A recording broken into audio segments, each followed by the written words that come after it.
Je passe la parole à Claire Michir. Claire, donc si vous voulez commencer. Oui. Merci pour cette belle invitation. C'est vrai que j'ai pris connaissance de l'association 3C cet été. Maintenant que je m'initie péniblement aux réseaux sociaux, donc j'ai vu tout ce que vous faisiez et j'ai trouvé que c'était de grande qualité. Donc c'est vrai que quand j'ai reçu votre invitation, j'y réponds avec beaucoup de plaisir. Voilà. Donc merci de nous accueillir dans ce très joli lieu. Et puis j'ai eu la chance, il y a un peu plus d'un an maintenant, d'arriver donc à la direction du musée de Collioure. J'étais au musée Rigaud où j'ai travaillé pendant 19 ans. Où du coup j'avais mené le projet de rénovation et d'extension du musée qui avait réouvert en 2017. Et puis j'ai eu envie de repartir d'une page blanche, c'est bien les pages blanches. Et donc depuis le 1er septembre 2019, j'ai pris la direction du musée de Collioure. Pour ceux qui ne le connaissent pas, c'est un tout petit musée, c'est un musée de France, donc il est contrôlé bien sûr scientifiquement par l'État. C'est un musée dont la gestion est municipale, avec une collection somme toute réduite. On a 1600 numéros à l'inventaire, ce qui est assez peu pour un musée. Une surface d'exposition assez petite. Le musée prend place dans une très belle demeure privée qui est l'ancienne, qui est la demeure du sénateur Gaston Pams, qui ouvre sur la baie de Collioure. Donc on a un site exceptionnel, perdu dans un parc de 4 hectares, avec vue sur mer. On a des collections d'art moderne et d'art contemporain, une histoire de l'art absolument incroyable à raconter. Donc un musée qui pourrait faire rêver. Et qui pourtant est assez méconnu, avec une fréquentation plutôt faible au regard du flux touristique, voire de la masse touristique qui tous les ans vient découvrir et admirer le clocher, mais qui reste extrêmement concentré autour du clocher, et une ville de 2400 habitants qui finalement, quand je suis arrivée, était davantage dans la méfiance, je dirais, que dans l'enthousiasme à l'égard de cette structure culturelle qui pourtant pourrait être un des éléments clés d'une politique culturelle à l'échelle d'une ville comme Collioure. Donc il y avait ce double phénomène, je pense, un sentiment très fort de confiscation de la ville de la part des Colliourins, confiscation touristique pendant 4 mois, et finalement un musée qui pourrait être perçu comme un élément de plus de confiscation, ce qu'il ne doit pas être, pardon. Et en même temps, un sentiment au mieux d'indifférence, au pire de méfiance, à l'égard d'une structure perçue comme élitiste, réservée à quelques happy-few, où on expose de l'art contemporain hermétique que personne ne comprend. Donc ça, c'était de manière un peu caricaturale, mais je dirais la perception qu'avaient les habitants de ce territoire. Et donc c'est vrai qu'au regard de la situation qui est finalement arrivée quelques mois après mon arrivée, nous sommes restés fermés 2 mois. L'exposition d'été qui est reportée à l'été prochain a été annulée. Et donc il m'a semblé vraiment nécessaire de profiter de ce tournant en fait, pour enfin ouvrir le musée sur la ville, le rendre à ses habitants et faire en sorte que le musée devienne un élément indispensable en fait dans le maillage culturel du territoire. Je parle de Collioure, mais pour moi le musée rayonne sur la Côte Vermeille, doit rayonner sur l'ensemble de la Côte Vermeille, avec 4 villes qui ont des identités très spécifiques. C'est Collioure, Port-Vendre, Banyuls et Cerbère. 4 villes qui ne se confondent pas, qui ont des problématiques très différentes, mais qui sont reliées par l'histoire de l'art et par l'histoire qu'on se doit de raconter au musée, et par des circulations de personnes, puisque les enfants de Collioure vont au collège à Port-Vendre, donc il y a bien sûr une circulation tout à fait naturelle. Et c'est un territoire qui est assez reculé du point de vue de l'offre culturelle. On a l'impression que Collioure est un peu l'enfant gâté dans ce territoire, mais on se rend compte que mais que la politique publique de la lecture est pas forcément non plus, connaît pas un franc succès. Par exemple, la communauté de communes vient de rénover à grands frais la médiathèque de Collioure. La fréquentation n'a pas augmenté. Alors que la médiathèque s'est dotée d'un outil absolument incroyable, en plein cœur de ville, elle a quadruplé sa surface. Donc il y a une visibilité qui est assez, qui est incomparable avec ce qu'était la bibliothèque. Et pourtant, les bibliothécaires me disent que finalement, la fréquentation n'augmente pas. Ce sont les mêmes qui ont plaisir maintenant à profiter d'une structure neuve. Donc le confinement et la crise sanitaire vraiment a été l'occasion pour moi de me lancer dans une politique de médiation au détriment de la politique d'exposition qui de toute façon tombait à l'eau. Et finalement, tant mieux qu'elle soit tombée à l'eau, puisqu'en fait, à mon sens, on était dans une course tellement folle à l'exposition temporaire qu'on en oubliait complètement l'autre volet, qui est le volet pourtant le plus important, qui est le volet de la médiation. Et donc c'est vrai qu'on était dans une course à l'exposition de plus en plus chère, de plus en plus compliquée. C'était quel musée allait faire l'exposition la plus chère, la plus fantastique, la plus merveilleuse. Et donc forcément un musée comme celui de Collioure, il est forcément à la traîne. Et on voyait ce qui se passe dans la société, c'est-à-dire les fossés qui se creusent de plus en plus entre les grands musées, qui ont tous les moyens, qui concentrent toute l'attention, tous les prêts, et 90% du territoire muséal français qui est à la traîne et qui était de plus en plus à la traîne. Or, à mon avis, ce que la crise sanitaire a montré, c'est que pendant des mois, des semaines et des mois, les grands musées ont été fermés, alors que 90% des musées de France ont pu réouvrir, en offrant des conditions sanitaires satisfaisantes, en étant dans une relation de proximité avec son public et en mettant en place des propositions culturelles, mais complètement pertinentes, intéressantes, denses, qui ont permis tout au long de cette période de montrer que le musée, c'est un élément important de la société. Le musée, ce n'est pas une structure hors sol, c'est un élément culturel qui permet de répondre, ou en tout cas de réfléchir à des sujets sociétaux et qui permet à chacun, et le maire l'a dit, de se faire du bien, parce que la culture, c'est aussi un outil de bien-être, c'est un outil de développement, c'est un outil de réflexion, d'éveil de la sensibilité. Donc tout ce qui fait qu'un être humain peut s'épanouir, qu'un citoyen peut développer un sens critique et une réflexion, le musée est là pour lui proposer et pour l'offrir. Donc ça, j'ai trouvé que c'était assez intéressant de voir au niveau du territoire français ce phénomène qui permet aux petits musées et aux musées de moyenne dimension de se repositionner comme des vecteurs de culture, dans une logique de proximité.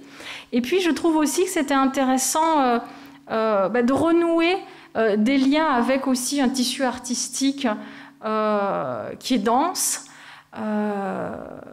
et de montrer que le musée, au-delà, encore une fois, de l'exposition, a plein d'autres relations à tisser avec les artistes.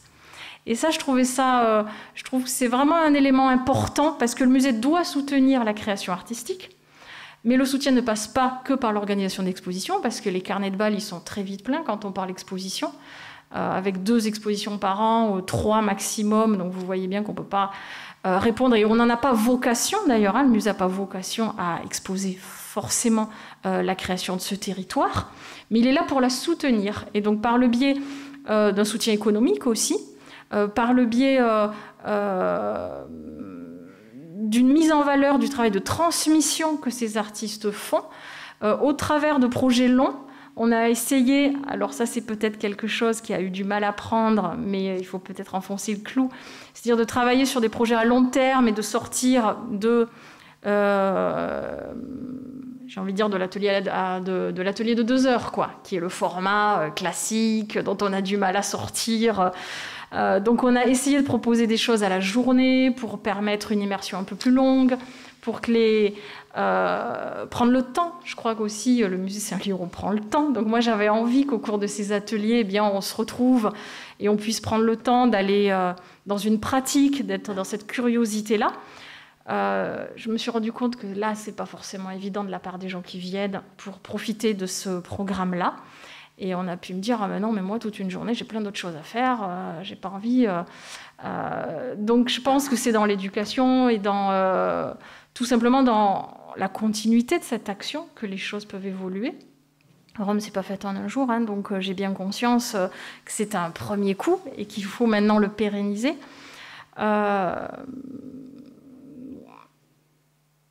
Bon, voilà. Et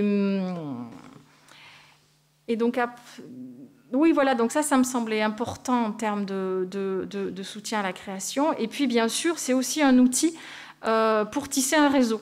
C'est-à-dire, cette mise en réseau, elle passe par la mise en réseau avec, bien sûr, les acteurs de ce territoire, les artistes, mais elle passe aussi avec la mise en réseau auprès du tissu associatif, des écoles, du tissu des points formation jeunesse. Donc il y a tout un maillage qui est long à construire, qui est long à tricoter, parce que parfois on ne parle pas le même langage. Donc il faut apprendre quels sont les horizons d'attente de nos interlocuteurs et de trouver un horizon commun pour arriver à ce qu'un projet fonctionne. Donc ça aussi, c'est un travail passionnant. Et puis, dire aussi qu'un musée, moi j'y vois souvent aussi une structure un peu en poupée russe. Hein. C'est-à-dire qu'un musée, il doit en même temps être ancré dans son territoire et en même temps rayonner au niveau national. On est toujours dans ce tiraillement, mais ce qui n'est pas un tiraillement, hein, qui est l'essence même du musée. C'est-à-dire que l'histoire qu'on raconte, l'histoire qu'on veut raconter, à terme, puisque le musée n'a pas forcément encore aujourd'hui les collections pour pouvoir le montrer, mais c'est une histoire qui résonne au niveau mondial. Collioure, ça résonne au niveau international, c'est le berceau du fauvisme, mais c'est aussi un lieu qui a accueilli, depuis les années 1880 jusqu'aux années 50, mais une myriade d'artistes venus de l'Europe entière, pour des raisons diverses et variées, hein, que ce soit les conflits, que ce soit la santé aussi, les artistes sont venus se soigner chez nous, que ce soit aussi marcher dans les pas des grands qui les ont précédés, et puis que ça soit aussi, bien sûr, ce qui fait la beauté de ce territoire, sa lumière incroyable, ses paysages. Donc autant de facteurs, autant de raisons qui ont poussé les artistes à venir ici, soutenus également par des artistes qui étaient présents ici. Ils n'arrivent pas dans un territoire désert. Mayol, Georges-Daniel de Montfred, Willy Muchat, mais aussi les mécènes comme la famille Pousse. Tous ces gens expliquent que l'accueil qui a été fait à ces artistes-là. Donc ça, c'est une histoire qui est ouverte sur le monde et donc qui pousse le musée, bien sûr, à aller s'engager dans une politique, je dirais, d'exposition type histoire de l'art, et qui sont censés faire rayonner le musée et justement réduire cet horizon d'attente entre l'image que le grand public a de Collioure et ce qu'il trouve en arrivant à Collioure. Puisque c'est vrai que je m'amuse souvent à souligner l'imposture Collioure, en fait. L'imposture Collioure, c'est Collioure le berceau du fauvisme. Et puis on arrive à Collioure, on a un rond-point Matisse avec des pots de géranium dans une palette en bois. Et c'est tout. Et des posters de Matisse sur les murs.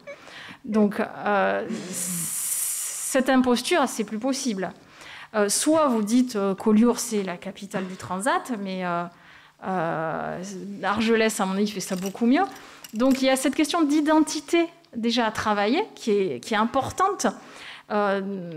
Et cette identité, elle doit être redonnée aussi aux gens qui habitent ce territoire, parce qu'il y a cette juste fierté, il y a cette juste connaissance de l'histoire de Collioure, qui doit, je pense, être à nouveau dite, parce que cette histoire est méconnue. Hormis les deux grands arbres, Matisse de Reims, ok, ça, tout le monde a les noms, mais après, c'est beaucoup plus flou. Donc toute cette grande forêt qui se cache derrière ces deux grands arbres, il faut qu'on travaille dessus, qu'on la fasse connaître, qu'on l'explique par le biais d'expositions, de publications, de conférences, etc. Mais être dans l'histoire, ça ne suffit pas. Et donc, ce travail qu'on fait en direction des publics, il est là aussi pour montrer à quoi ça sert tout ça. À quoi ça sert tout ça? Ça sert à chacun d'entre nous. Si ce discours il peut apparaître comme un discours unique, c'est à chacun de se l'approprier et d'en faire une valeur ajoutée de sa propre personne. Et donc, au travers de temps de rencontres, moi je crois que même si la convivialité et les temps d'échange, ils sont bien aussi importants que ce qui se fait réellement ensuite. Je crois que les temps de parole, les temps d'écoute, les temps de discussion, c'est essentiel. Donc, je suis attachée en effet à la qualité de l'accueil qui est rendu au musée. Ça, je pense que c'est essentiel, tant pour les personnes qui viennent réaliser un atelier ou réaliser un café littéraire ou réaliser une balade dessinée, que pour les visiteurs qui doivent se sentir chez eux. Voilà, c'est aussi... le musée est installé dans une maison, il faut qu'on se sente un peu invité quand on vient au musée de Collioure. Ça, je crois que c'est vraiment important, d'être à échelle humaine. L'échelle humaine, elle est finalement la seule et unique échelle qu'il faudrait adopter. La crise nous a tellement en plus réduit, nous a fait tellement réduire les jauges qu'on est revenu bon gré mal gré à cette échelle, mais qui est finalement l'échelle juste. Quand on fait un atelier, on est bien quand on est 8, et encore 6, c'est l'idéal. Je veux dire, à un moment donné, il faut être dans ce confort-là.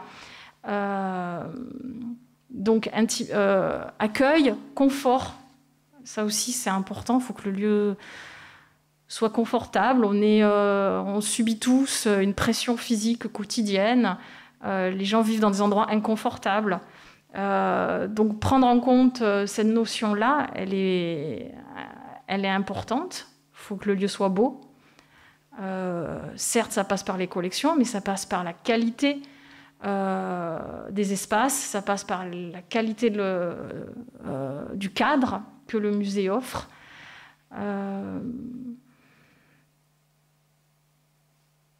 Et il faut que cet instant, je pense, dure. Voilà. Donc c'est la lenteur ou le temps long. Et ensuite, c'est ouvrir la porte. Je sais. Oui, je me dis que, en fait, je crois beaucoup aussi que l'œil a besoin de la main, et vraiment que les deux sont liés. Je pense que un des blocages importants pour découvrir, pour oser rentrer dans un musée, c'est pas le prix. C'est pas le prix, parce que toutes les études ont montré que c'est pas parce que vous allez faire un musée gratuit que les gens vont plus venir. Si, les gens qui y viennent, ils viendront plus souvent, mais les gens qui viennent pas, ils viendront pas plus. Mais moi, j'ai l'impression que la pratique, c'est-à-dire une pratique manuelle qui passe par la main, elle éveille l'œil, elle donne envie d'aller plus loin, elle cultive la curiosité. Et donc, pratiquer, c'est mettre les mains dans la terre, c'est y aller, c'est y aller entièrement, c'est être actif. Je crois qu'il faut être acteur. Et qu'ensuite, une fois qu'on est acteur, on a la curiosité de voir, donc être dans une posture plus passive peut-être, et donc plus douloureuse. Mais on a cette curiosité-là et on arrive à franchir ce pas. Et puis on sait un peu de quoi il va en retourner quand on a un peu dessiné, quand on a fait de la gravure, quand on s'est initié à la photo. On se sent un peu faire partie de cette histoire-là. Moi, la comparaison que j'ai souvent, quand parfois on peut me dire mais comment pourtant le musée, pourquoi les gens viennent pas au musée, enfin c'est quand même simple, c'est pas si compliqué de venir au musée. Mais moi, vous m'amenez place Vendôme, jamais j'irai pousser la porte d'un grand joaillier. Parce que on va me dire, mais madame, vous vous êtes trompée, écoutez, sortez, vous n'êtes pas à votre place. Donc c'est cette question de place qui est vraiment importante. Comment faire en sorte que les gens soient à leur place avant même qu'ils apprécient, c'est comment faire en sorte que là où ils sont, ils soient bien, ils se sentent chez eux, ils se sentent à leur juste place. Et je pense que par le travail de médiation, qui est un travail à l'échelle d'une vie, je veux dire, on peut arriver à faire en sorte d'être en familiarité avec les lieux de culture. Voilà, être en familiarité. Je pense que ça aussi, c'est un mot important. Les lieux de culture, c'est des lieux qui doivent être familiers. C'est pas pour autant que je n'aime pas le recueillement, le silence qu'on trouve dans les musées et qui, moi, m'a toujours séduit. J'aime pas que les musées ressemblent à des halls de gare. Mais on peut être à sa place dans un lieu silencieux et dans un lieu au contraire où l'on se reconnecte à soi-même. Parce que l'expérience muséale, c'est une expérience individuelle. Et je pense que la création, qui passe par la médiation, c'est une expérience aussi individuelle. Elle est guidée par le professionnel, mais c'est une expérience individuelle. Et vous aurez des perceptions très différentes du même atelier, parce que c'est quelque chose qui touche à la sensibilité, qui touche à la culture visuelle de chacun, aux affects, aux vécus. Et donc cette démarche individuelle, moi je trouve que c'est la plus noble. Hein. Moi, je trouve, arriver à faire en sorte que chaque individu se développe et s'affine en quelque sorte, je trouve. Oui, c'est une des missions qui est celle des musées. Et je pense qu'il y a beaucoup de pistes à explorer et qu'on n'en est qu'au tout début. Et je pense que cette crise a mis en valeur cette problématique. Je fais souvent aussi le parallèle avec les médiathèques. J'ai l'impression que les médiathèques ont fait leur révolution. C'est-à-dire que la médiathèque d'aujourd'hui, ce n'est pas la bibliothèque d'il y a 20 ans où, pour le coup, on était uniquement... on venait chercher son livre, on partait, quoi. Là, ce sont devenus des lieux de vie. Et le musée doit devenir un lieu de vie.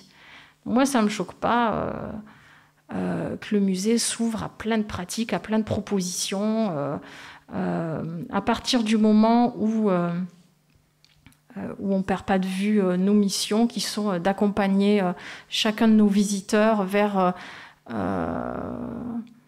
une autonomie du regard, peut-être, ou une construction du regard, ou une culture du regard, je ne sais pas. Alors c'était peut-être un peu fouillis, je sais pas. Enfin bon, voilà ce que j'avais envie de vous dire.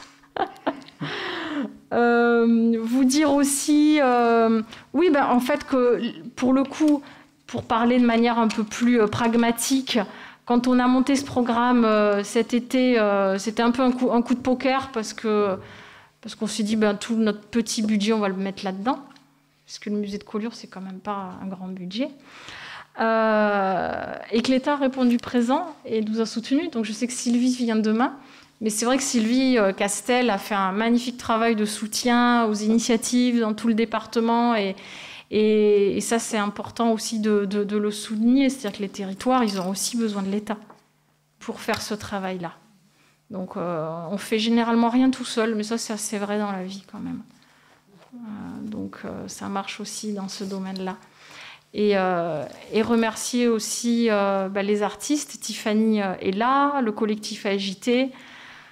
Les remercier parce que c'est à chaque fois une énergie folle, quoi. C'est à chaque fois arriver avec une fraîcheur, avec une énergie, avec des propositions et cette capacité à s'adapter, à être là, à être pleinement présent pour ces moments. Et ça, c'était vraiment à chaque fois des très très beaux moments.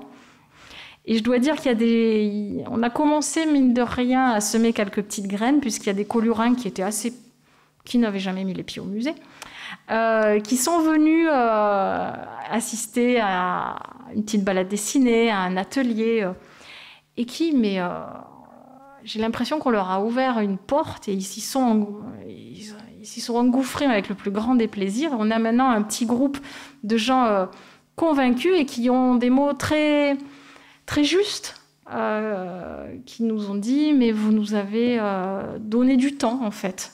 On s'est offert du temps pour nous, dans une période hyper anxiogène, où à chaque fois qu'on allume la radio, on a l'impression que tout s'écroule.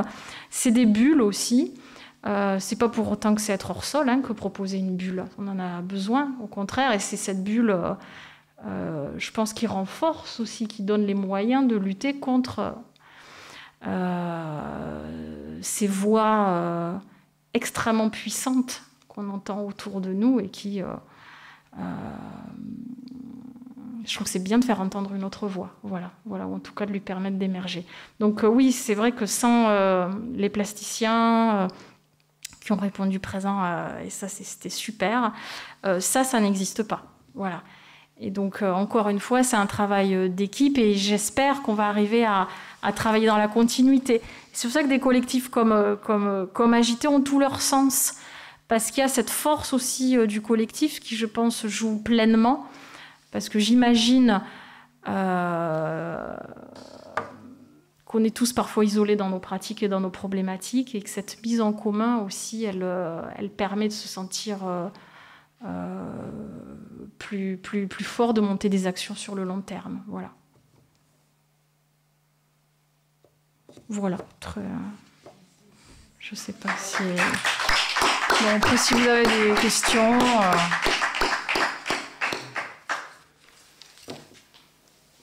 Ah, on n'a pas eu tort de vous inviter. Hein. Mais je pense qu'avant de passer aux questions, ce serait bien d'écouter un petit peu aussi ce que Francesca Cariona nous communiquait. Et après, chaque personne pourra prendre la parole et dire ce que vous voulez dire, poser des questions et enfin, participer à la discussion. Donc, Francesca, si vous voulez bien. Déjà, merci, parce que je trouve que d'abord, c'est très beau ici. C'est une belle découverte d'arriver ici, découvrir ce lieu. Et puis, je trouvais que c'était méritoire, c'est extraordinaire. Organiser les états généraux de l'art contemporain en relation au Covid, village de 210 habitants, je trouve ça extraordinaire.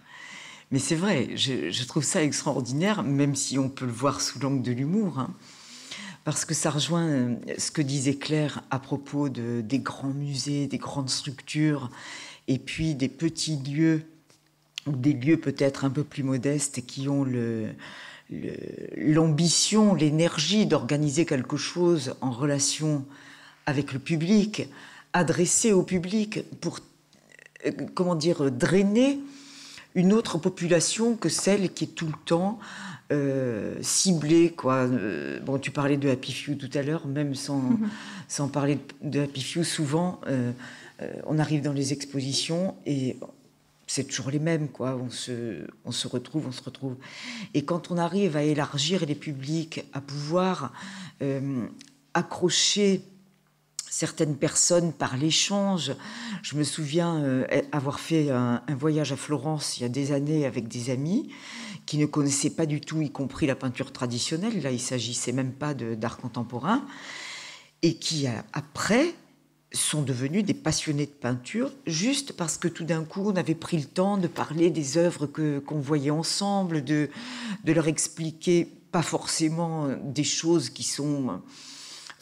issus de l'histoire de l'art vrai, etc., mais au-delà d'une approche qui est la pratique, le regard, le lien direct avec l'œuvre, d'autant que les souvenirs que je peux avoir, par exemple, au musée de Florence, où j'avais envie de voler l'œuvre carrément, quoi. Je me disais, c'est pas possible, c'est tellement extraordinaire, c'était voir Piero della Francesca, alors c'était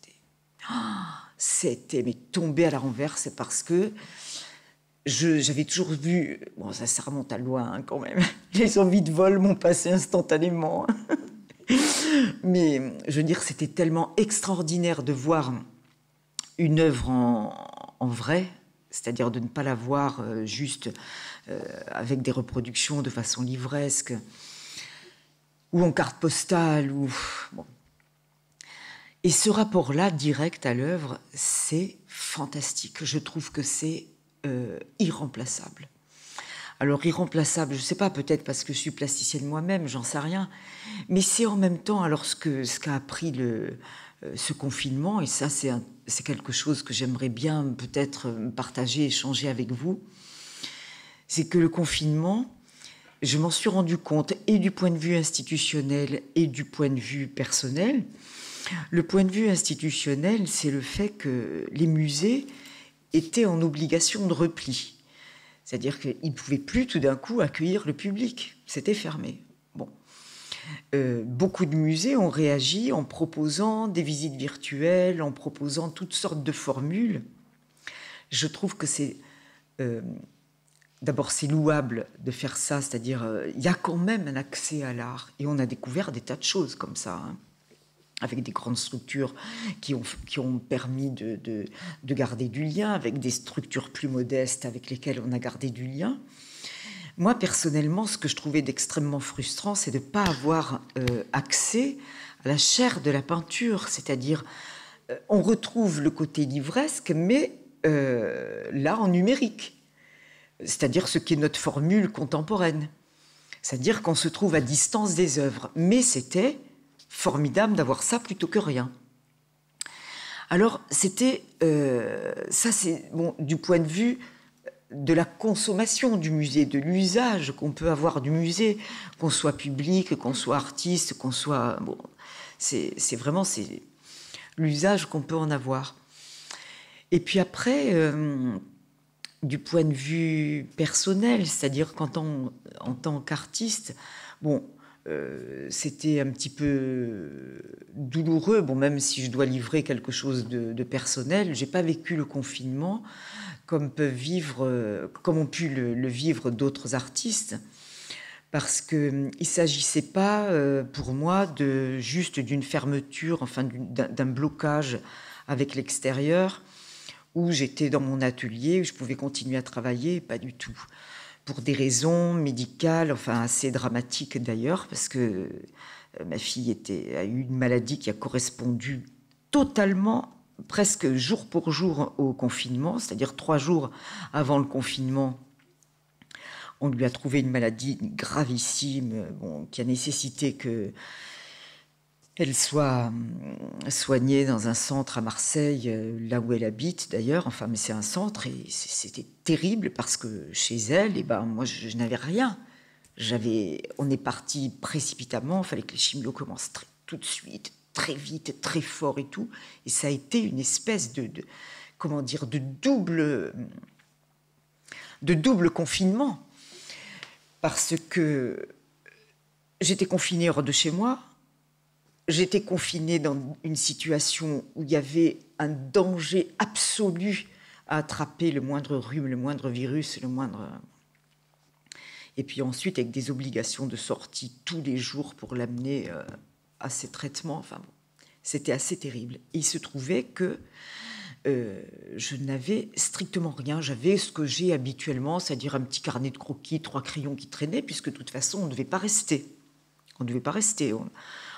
C'était impensable de rester.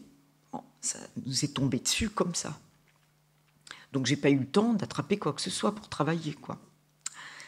Et là, on se rend compte qu'on a des ressources incroyables, inattendues. Et moi, comme je récupère toujours tout et n'importe quoi, c'est-à-dire tous les objets qui traînent, que ce soit... je ne sais pas, des petits bouts de fer, des petits bouts de carton, quelque chose que je trouve de joli, bon, j'empile, j'entasse, et j'en fais toujours quelque chose, mais pas tout de suite. Je le stocke dans l'atelier, je ne sais pas ce que je vais en faire. Et là, en plus, la Galerie Homs, donc, qui est à Céret, où j'avais fait une exposition pendant l'hiver, me demande de lui montrer si je veux participer à un travaux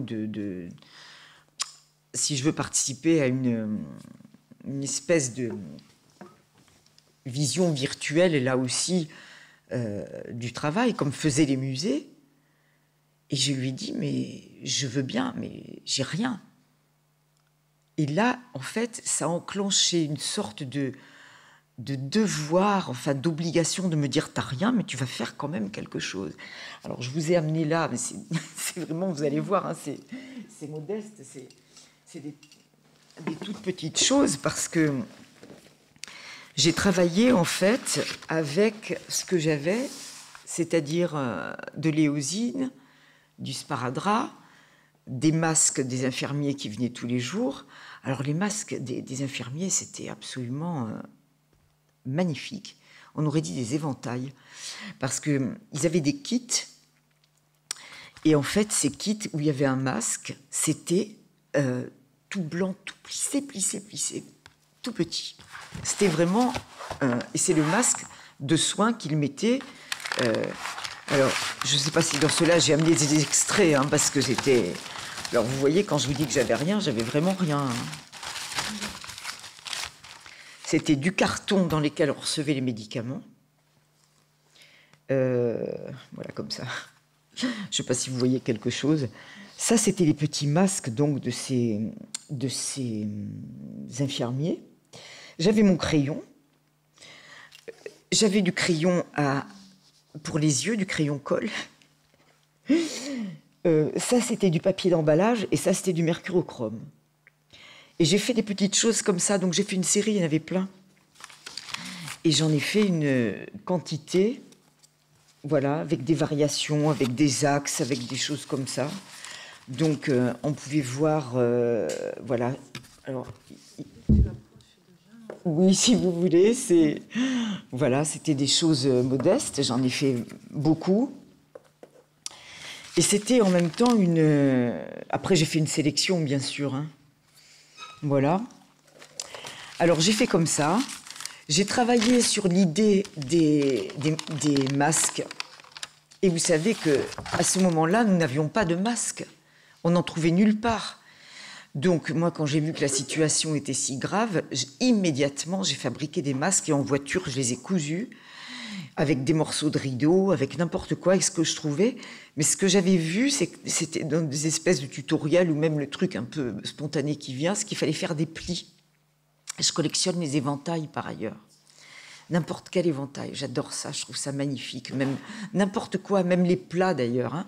Mais c'est le fait de l'éventail, enfin c'est un truc incroyable, quoi. On arrive à faire de la climatisation rien qu'en faisant comme ça. Et puis après, bon, si on voit les éventails, tous ceux qu'il y avait dans les siècles précédents, qui sont des peintures, des choses mais magnifiques, magnifiques, qui sont faits comme ça, avec des plumes, avec toutes sortes de choses. Bon.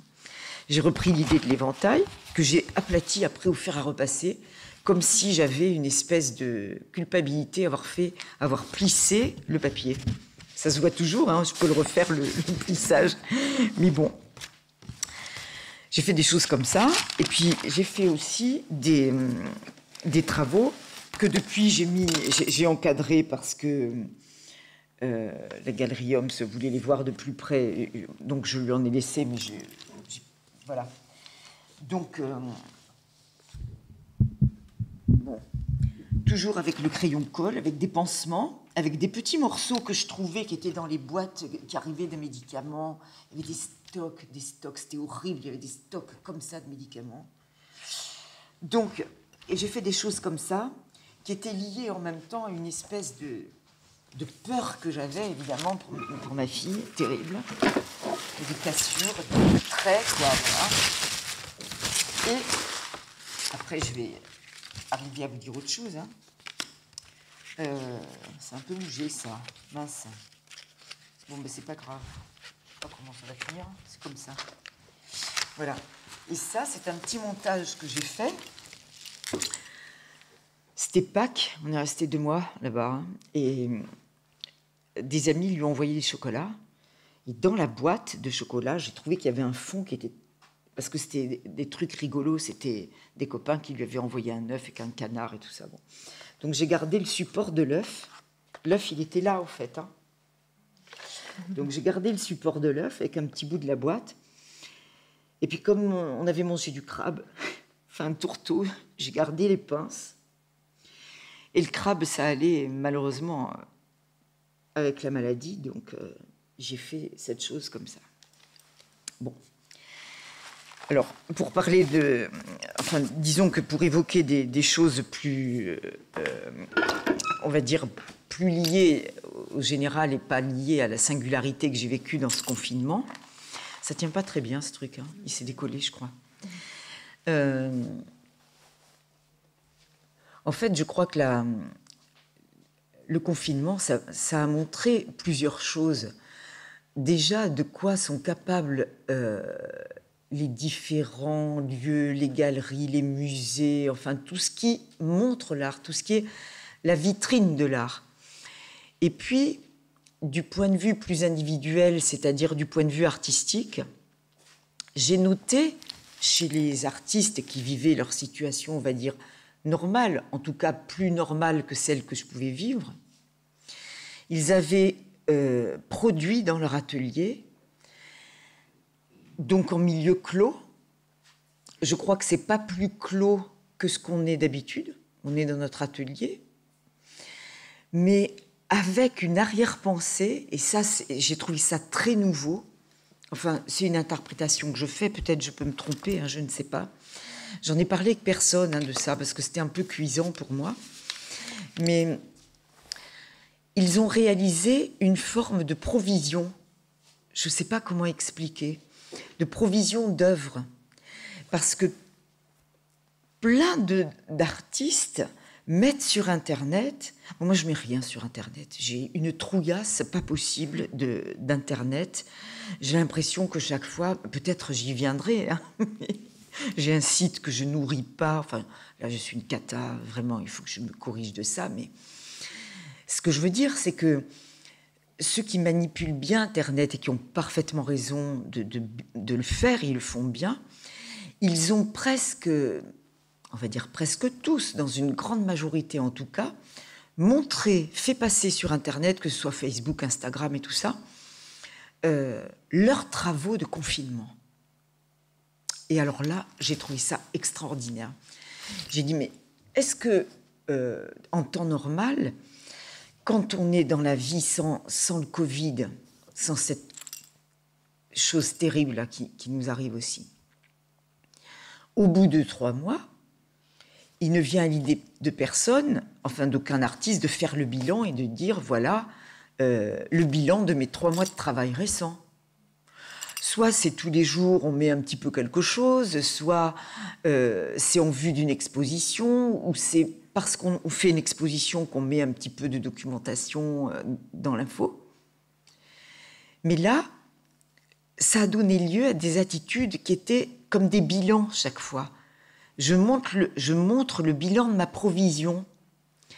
J'ai trouvé ça mais formidable parce que ça a donné lieu à toutes sortes de vitrines, avec plus ou moins de réussite. Hein, on n'est pas là pour juger en fonction de ce que l'on connaît. Et je me disais que les musées ne peuvent pas faire ça. Ils ont pourtant du stock, mais ils ne peuvent pas faire ça. Parce que tout d'un coup, on ne peut pas dire, ben voilà, je ne sais pas, l'œuvre de Bacon qui a dormi pendant 3 mois, et ben maintenant je vais montrer tous les Bacon tout d'un coup, ou bien je vais montrer même un musée traditionnel, je ne sais pas, moi, tous les Matisse tout d'un coup. C'est très bizarre comme démarche. Donc, il y a une espèce de sens qui est je ne sais pas à quoi ça correspond, hein, je ne sais pas l'interpréter. Mais en tout cas, ça a provoqué ça a provoqué cet effet. Et moi, j'étais dans une espèce de, comment dire, comme si ça avait été une forme de production, de sécrétion personnelle, presque,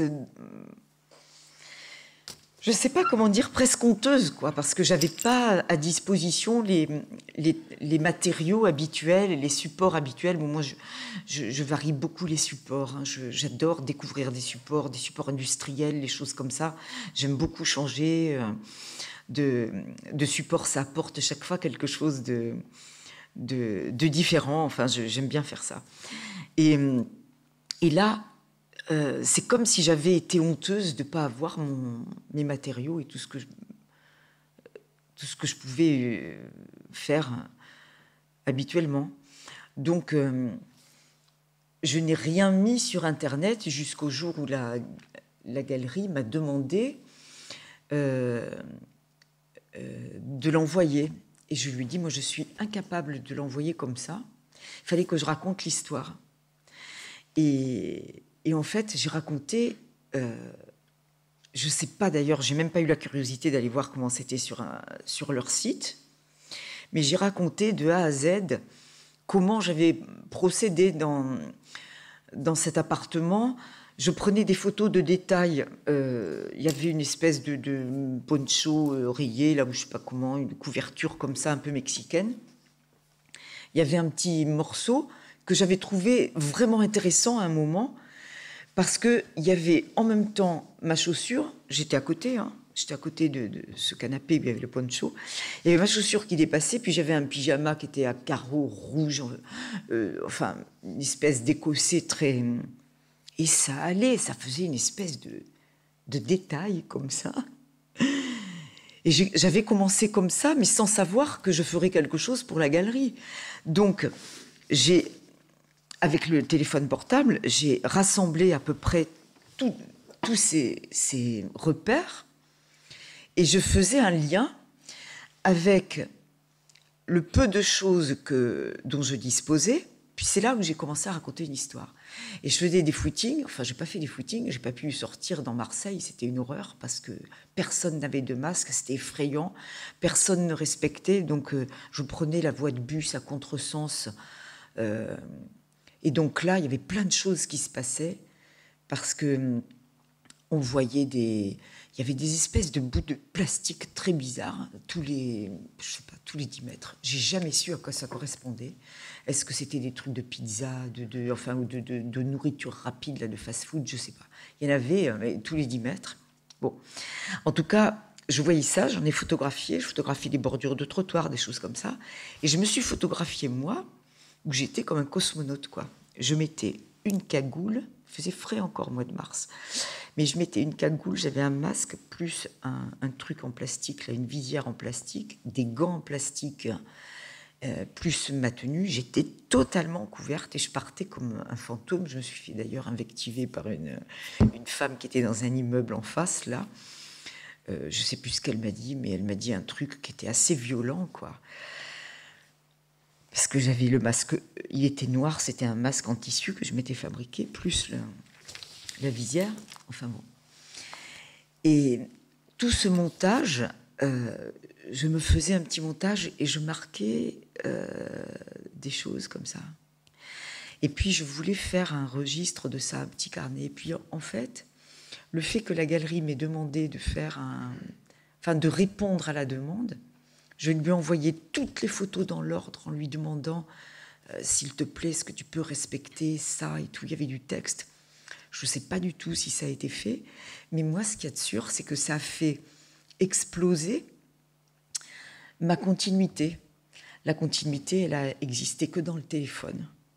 J'ai jamais réussi à refaire en vrai, parce qu'il aurait fallu que je sorte des photos de même format, mais j'ai jamais réussi à faire en vrai ce qui était la photo du téléphone. Il faudrait que je les tire peut-être, je ne sais pas. La photo 1, quand j'ai commencé, la petite écriture qui était sur des bouts de papier, puis enfin toute cette chronologie dans laquelle sont venus s'insérer tous ces collages et tous ces dessins. C'est une histoire assez bizarre. Et j'arrive pas à reconstituer cette histoire. L'histoire du confinement, pour moi, c'est une espèce de parenthèse terrible.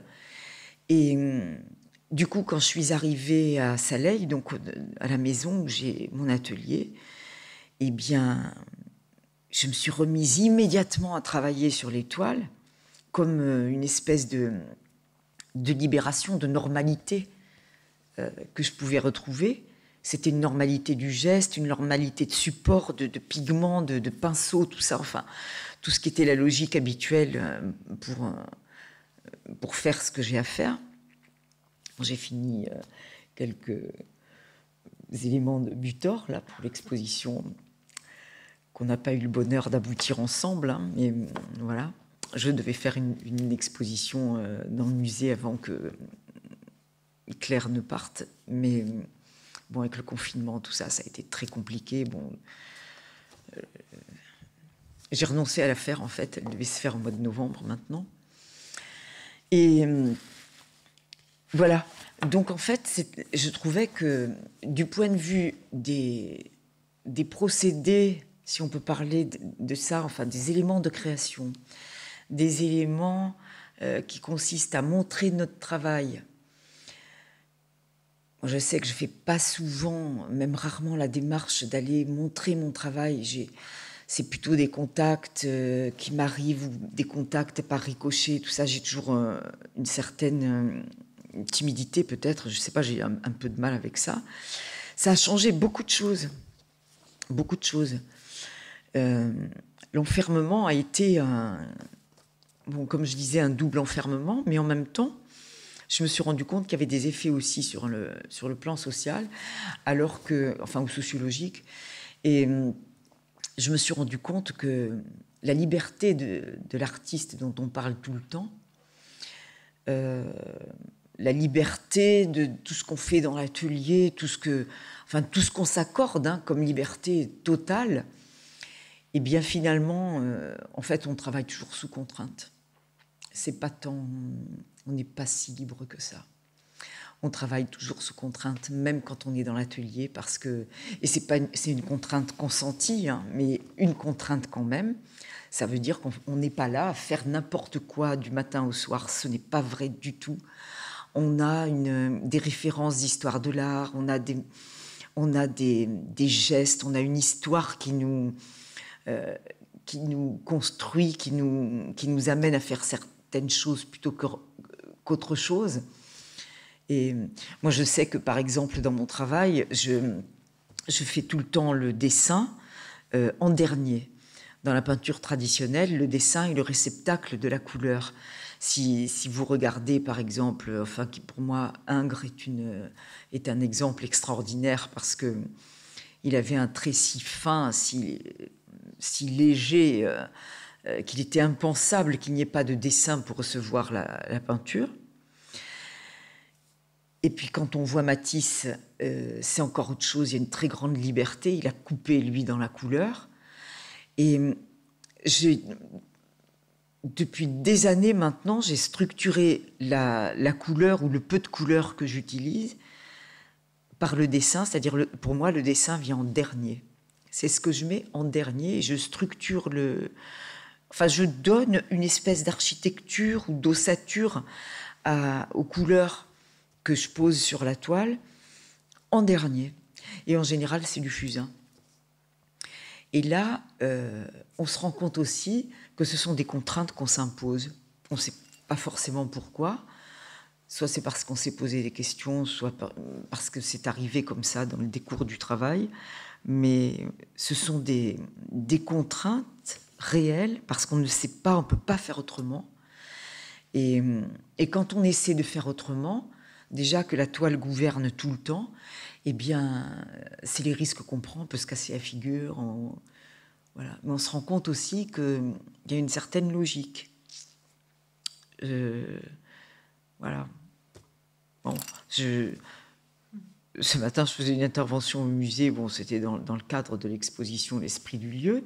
Mais je me suis rendu compte que ce que je pouvais dire était vraiment un truc. Il n'y a rien de plus vrai qui a changé dans mon travail depuis quelques années. Quand j'étais plus jeune, je travaillais plus en superposition, et même très longtemps, ça m'arrive de travailler en superposition, beaucoup, beaucoup. Et puis, depuis quelque temps, eh bien, le risque que je prends, ça c'est à cause du travail avec Michel Butor, parce qu'il m'avait laissé des espaces pour travailler, eh bien, je me rends compte que je travaille en mettant non pas les superpositions comme ça, mais je les mets à côté. Le dessin vient après, mais les peintures, je les mets à côté, je ne les mets pas superposées comme ça. Je ne sais pas si vous connaissez le travail de Pollock ou si vous connaissez du travail de peintres très gestuels, hein, qui sont de la peinture américaine. Et bien avec cet ensemble-là où je me retrouve un petit peu dans le geste, enfin dans la gestualité en tout cas, et bien là c'était tout à fait autre chose, quoi. C'est maintenant quelque chose où il y a un risque parce que cette contrainte n'existe plus. Cette contrainte, ça s'est levé toute seule, quoi. Je ne superpose plus. Voilà, c'est... Donc voilà, c'est un peu comment dire, des digressions par rapport à ce qui a pesé, quoi. Des métaphores même de ce qui a pesé avec le coronavirus. Voilà.